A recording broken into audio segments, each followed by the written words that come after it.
CloudBees feature management allows you to schedule Boolean flags for release at your desired date and time, which enables you to have much more granular control over your feature releases.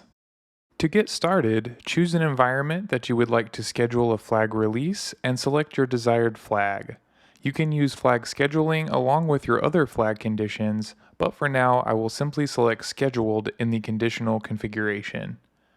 Next, you will select your desired time zone for the schedule to take place.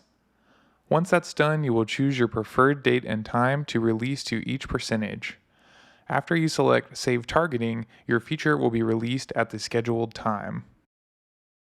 You can think of this as a form of canary release because you are incrementally increasing the visibility for a feature, and if your monitoring or user analytics tool surfaces a problem, you can simply hit the kill switch to fall back to a known working version.